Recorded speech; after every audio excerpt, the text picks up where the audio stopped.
କିନ୍ତୁ ତଦନ୍ତ ତ ଚାଲିଛି। ବର୍ତ୍ତମାନ ପରିପ୍ରେକ୍ଷୀରେ ସଠିକ୍ ଭାବରେ କହିବା କିଛି ଠିକ୍ ହେବନି, କିନ୍ତୁ ପ୍ରାଥମିକ ସ୍ତରରେ ଯାହା ଜଣାପଡ଼ୁଛି, ଯାହା ମୁଁ ସିସିଟିଭି ପ୍ରାୟ ମୋର ଆଉ ଜିଲ୍ଲାପାଳଙ୍କର ପ୍ରାୟ ଆମେ 1 ଘଣ୍ଟାର ଉର୍ଦ୍ଧ୍ୱ ପ୍ରାୟ ତନେଇ କରି ଡିଟେଲ୍ ଦେଖିଲୁ। ମାନେ ପ୍ରାଥମିକ ସ୍ତରରେ ତ ଜଣାପଡ଼ୁଛି ବ୍ୟାଙ୍କିଂ କର୍ତ୍ତୃପକ୍ଷଙ୍କର ଅବହେଳା ହେଇଛି ଏବଂ ତାଙ୍କୁ ଫେରା ହେଇଛି। ଏବଂ ଯେହେତୁ ଏଠି ଅଡ଼ିଓ ଭର୍ସନଟା ନାହିଁ ସିସିଟିଭିରେ, ତେଣୁ କ'ଣ କଥାବାର୍ତ୍ତା ହେଲା ଏକ୍ଜାକ୍ଟଲି ଜଣାପଡ଼ୁନି। କିନ୍ତୁ ତାଙ୍କର ବଡି ଲାଙ୍ଗୁଏଜ୍ ଯାହା ଆମେ ଦେଖୁଥିଲୁ, ଯାହା ସିସିଟିଭି ଜଣାପଡ଼ୁଛି, ସେ ବ୍ୟାଙ୍କରେ ପାଖାପାଖି ପ୍ରାୟ ଘଣ୍ଟାଏ ପାଖାପାଖି ରହିଛନ୍ତି। 11:26ରେ ଆସିଲେ, 11:58ରେ ଛାଡ଼ିଲେ। ତାରି ଭିତରେ ସେ 4 ଥର ଖଣ୍ଡେ ବ୍ୟାଙ୍କ ଭିତର ପାଖକୁ ଯା, କେସିଆର ପାଖକୁ ଯା, ବ୍ୟାଙ୍କ ମ୍ୟାନେଜର ପାଖକୁ ଯା, 2 ଥର ଯାଇଛନ୍ତି। ତେଣୁ ଜଣାପଡ଼ୁଛି ଯାହା ଲାଷ୍ଟକୁ ଯେଉଁ ସେ ବ୍ୟାଙ୍କ ମ୍ୟାନେଜର ଯେଉଁ ତାଙ୍କୁ ଫେରେଇଛନ୍ତି, ସେଥିପାଇଁ ସେ ମାନେ ଆଗ୍ରିଭ୍ଡ ହେଇକରି ଯାଇଛନ୍ତି। କିନ୍ତୁ ସେ କଥାବାର୍ତ୍ତାଟା କ'ଣ ହେଇଛି ଜଣାପଡ଼ୁନି। କିନ୍ତୁ ତାଙ୍କ ଜିତୁ ମୁଣ୍ଡାଙ୍କ ସାଙ୍ଗରେ ଆଉ ଜଣେ ଭଦ୍ର ବ୍ୟକ୍ତି ଦେଖାଉଛି, ଯିଏ ତାଙ୍କ ପାଖରେ ପୁରାପୁରି ଅଛନ୍ତି।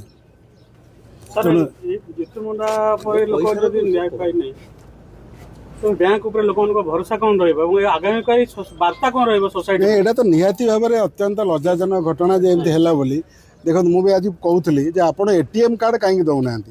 ମୁଁ ବି ବ୍ୟାଙ୍କ ତାଙ୍କର ଯିଏ ଅଛନ୍ତି CMD ତାଙ୍କୁ ବି ଲେଖା ହେବ।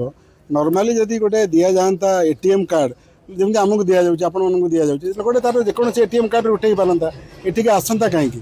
ତାଙ୍କର ବ୍ୟାଙ୍କ କର୍ତ୍ତୃପକ୍ଷ କହିବା କଥା ଯେ ଯେଉଁମାନେ ନିରକ୍ଷର ଲୋକ ଏବଂ ତାଙ୍କୁ ଆମେ ATM କାର୍ଡ଼ ଦେଉନୁ, ଯେହେତୁ ଟିପଟା କାଳେ ଭୁଲ ହେବ ବୋଲି। କିନ୍ତୁ ଆଉ ଗୋଟେ କଥା ହେଉଛି, ସେଇ କରଲା ମୁଣ୍ଡା ଯିଏ ଚାଲିଗଲେ ତାଙ୍କ ଭଉଣୀ ଏବଂ ଜିତୁ ମୁଣ୍ଡା ଏଇ ବ୍ୟାଙ୍କରେ ରେଗୁଲାରଲି ଆସିଛନ୍ତି ଏବଂ ତାଙ୍କୁ ଏମାନେ ଚିହ୍ନିଛନ୍ତି। କାରଣ ତାଙ୍କ ଆକାଉଣ୍ଟରୁ ପ୍ରାୟ 8 ଥର ଖଣ୍ଡେ ପଇସା ଉଠିଛି। 200 ଟଙ୍କା, 500 ଟଙ୍କା, 100 ଟଙ୍କା, 300 ଟଙ୍କା ଏବଂ 26/12/2025ରେ ମଧ୍ୟ ମକର ପୂର୍ବରୁ 500 ଟଙ୍କା ଉଠିଛି। ଯେତେବେଳେ ଆପଣ ଭାଇ ଭଉଣୀକି ଜାଣିଛନ୍ତି ଏବଂ ଜାଣିଛନ୍ତି ଯେ ଏମାନେ ଆସିଛନ୍ତି ଏବଂ ସେମାନେ ବି କହୁଛନ୍ତି, ଷ୍ଟେଟମେଣ୍ଟ ଦେଲେ, ମୁଁ ବି ଥିଲି ଯେ ୱି ନୋ ଦେମ୍, ମାନେ କଲାମୁଣ୍ଡାକୁ ଜାଣିଛନ୍ତି। ତେଣୁ ଗୋଟେ ଲୋକଟା ଯେତେବେଳେ 500-300 ଟଙ୍କା ଲେଖାଏଁ ଉଠେଇଛି, ହଠାତ୍ ଜଣେ ଆସୁଛି ଯେ 19,000 ଟଙ୍କା ଉଠେଇବ, କେଉଁଥିପାଇଁ କ'ଣ ହେଲା, ସେଇଠି ତ ଆମର ନିଶ୍ଚିତ ଭାବରେ ଆମର ବ୍ୟାଙ୍କିଂ ତରଫରୁ ଅବହେଳା ରହିଛି। ଏଇଟା ତ ନିଶ୍ଚିତ କଥା। ନିଶ୍ଚିତ ଭାବରେ ମୋର ତଦନ୍ତ ତ ଚାଲିଛି, ପଦକ୍ଷେପ ସରକାରଙ୍କୁ ଦିଆଯିବ। ବର୍ତ୍ତମାନ ଆମେ PSCକୁ ବି ଯାଉଛୁ, PSCକୁ ପଚାରିବୁ ଯେ ମୃତ୍ୟୁ ସାର୍ଟିଫିକେଟ୍ ପାଇବାରେ ବି କାହିଁକି ଲେଟ୍ ହେଲା। କାରଣ ଫେବୃଆରୀରେ ତା'ର ରେଜିଷ୍ଟର୍ଡ ହେଇଛି, ଫେବୃଆରୀ 26ରେ ଯେ ତା'ର ଡେଥ୍ ହେଇଗଲା ବୋଲି। ଏବଂ ଡେଥ୍ ଯେତେବେଳେ ସିଏ ମଧ୍ୟ ହସ୍ପିଟାଲରେ ତାକୁ ପାଟଣା PSରେ ତା'ର ଆଡ଼ମିସନ୍ ବି ହେଇଥିଲା। ସେ ନିଜେ ବି କହୁଛି ଯେ ଆଡ଼ମିସନ୍ ହେଇଥିଲା ବୋଲି।